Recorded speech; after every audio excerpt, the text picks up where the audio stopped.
A compelling detective story, a cloak and dagger action, and a romantic drama, all these stories were taken from real life. The history of Kazakhstan is inseparable from the world history. Reflections on history, our version.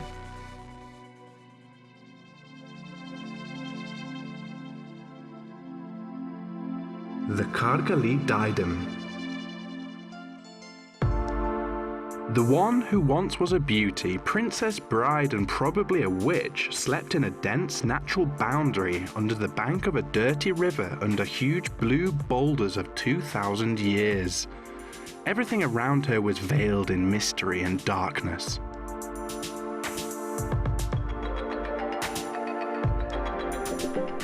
Was it an ancient burial ground or a place where a murder was committed? Was it a shaman's ritual, a crime, or a tragic accident? You can see the Kargaly diadem here. It consists of two plates. It is made from gold and inlaid with turquoise, coral, and precious stones.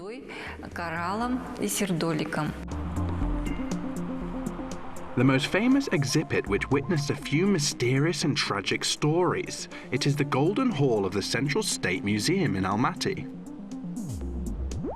Our diadem is one of the 3 best diadems in the world. A witch was buried there. It is quite possible that the owner of this item was kidnapped. Chapter 1. The Awakened Artifact. Comrade Nazarenka found bones of a person and set of gold items accounting to 300 by chance. The skeleton was found in a cave crevice and was disturbed significantly. What does the story about the diadem say? Supposedly, the Kargaly village dwellers found a burial ground of a person belonging to the rank of shamans.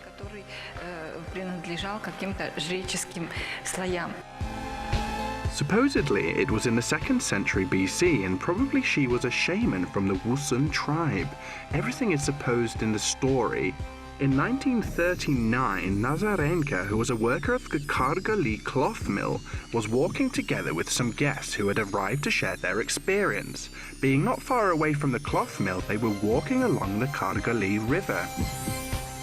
A Nazarenka electrician decided to show them the neighborhood. By the way, the registration certificate says about this object.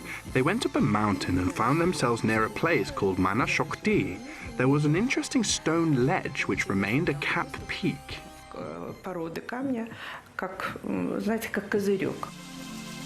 Then it started raining. They had to look for shelter. They decided to wait under a rock ledge until the weather improved and saw kind of an entrance to a cave.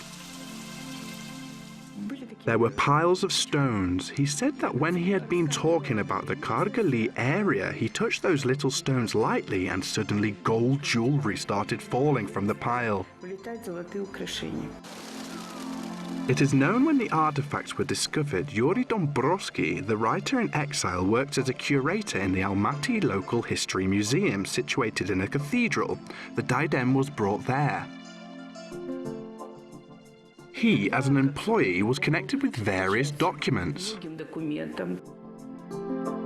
In addition, the story about that find was based on evidence given by him.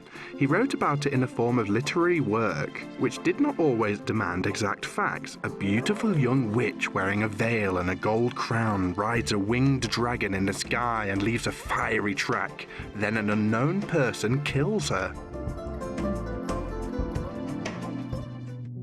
She was not buried or mourned, a burial mound was not built and a headstone was not erected.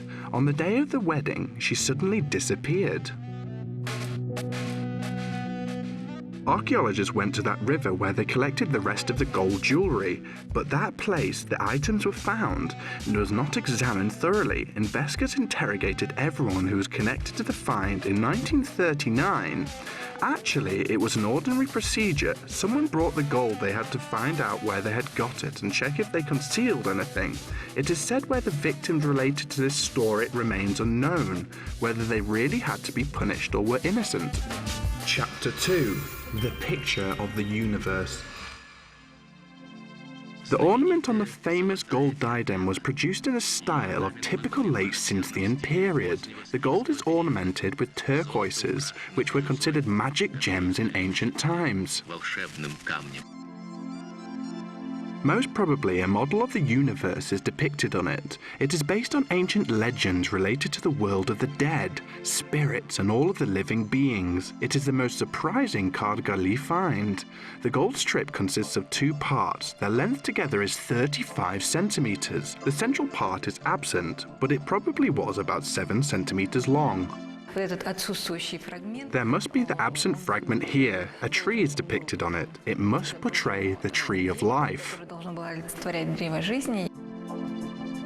There is a flying bird, probably a phoenix, a winged tiger, and we see a side view of a person sitting on it. His hair is waving, or it can be a nomad's hat similar to the golden man's one. The jacket is also similar to it, but it is covered with feathers. A similar bird person sits on a mountain goat.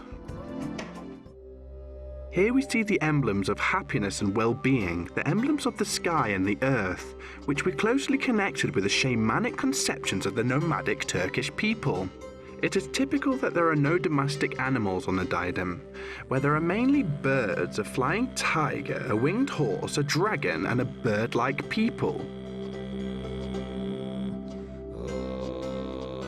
Some scientists call them demons or meditative shamans who fight with evil spirits, turn into birds and fly into the sky. It is interesting that one of the so-called demons is drinking juice of a plant stem, probably as an intoxicating drink.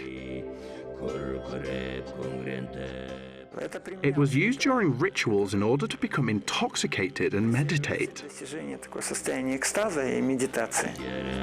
According to a version, the depictions of winged people are associated with immortal dwellers of the heaven for Taoists. A dragon is depicted on the edge of one part too. It is a completely special dragon. It was not born under the sky of India or southern China. It was somewhere near present-day Almaty. Indian and Chinese dragons look like vipers and serpents, while this one is a cat or a tiger. It has a tiger's tail which is fluffy and quivering. Such tigers roamed the Balkhash reeds in the 1930s. The composition of the gold from which the diadem was made was different to all of the other items.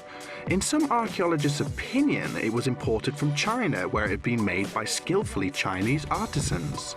Most probably they received an order from the Wusun rulers. All the other jewelry items, including tooth rings on which camels were depicted, could be made from local craftsmen. Probably a Chinese influence played its role here. However, when they saw the ring with the image of a double-humped camel on a shaman's finger, it immediately proved beyond doubt that it was our material and it was made in Jetsu.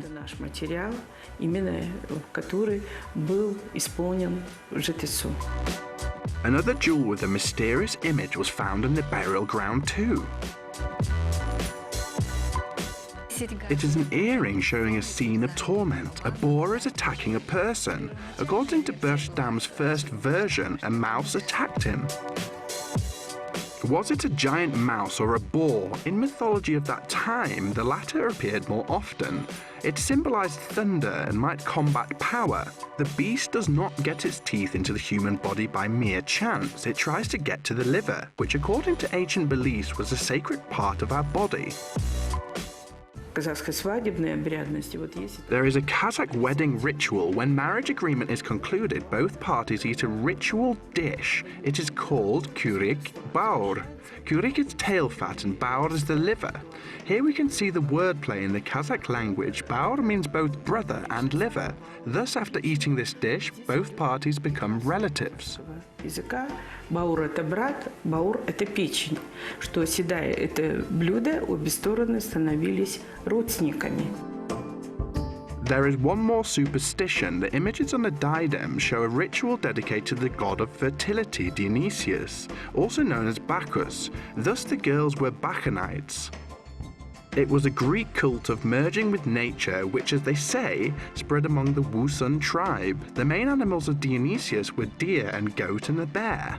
We can see all of them on the diadem. According to the Greeks' beliefs, geese and swans symbolize fertility and horses were symbols of the sun. However, a dragon was not included in this list.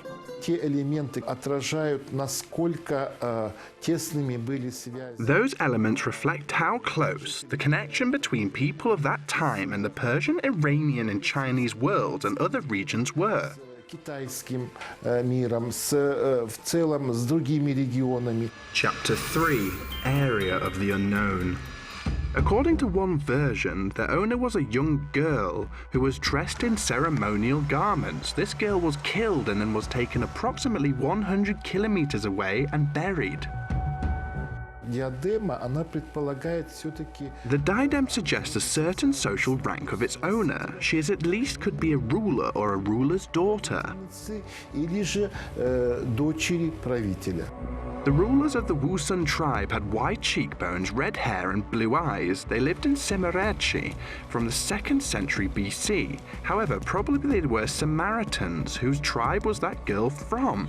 She was born there or she brought from a distant country. This version is a criminal and romantic. It is doubtful that it could be real. How could they kidnap a young princess or a priestess from the palace during the wedding ceremony? Moreover, covering 100 kilometers in ancient times meant they had to ride a horse for about 24 hours without making any long breaks. They saw that the girl was lying over the horseback and they brought her in this position over a huge distance. It is unknown whether she was already dead or drugged. In addition, it is unknown if that person even was a girl. Scientists confirmed that a man could wear those clothes too. The skull from the burial ground was lost. Thus, now it is impossible to determine whose skull it actually was. Anyway, the majority hold the opinion that it was a young girl at the age of 25. Archaeologist Bernstam, who was the first to examine the skeleton and jewelry, also thought so. Anthropological analysis of the bones has not yet been carried out, so we don't know how young she was. Some people say that a mountain leopard attacked this woman, crushed her and dragged her under a stone. However, the diadem is in thin pieces of metal earrings, heavy ceremonial clothes, and the bride's clothing in general were not supposed for walking. According to others, the person who lies under the stone never wore either the diadem or the rings. She just stole them from another woman, probably her mistress, and was running away when the leopard attacked her. If it was not a leopard and she was killed, why did they take the gold? Maybe someone killed her in a fit of jealousy. Maybe it could be a ritual murder and they did not dare to take those items because of fear. They had some sacred meaning, and because of that, people who committed that crime could not take those items.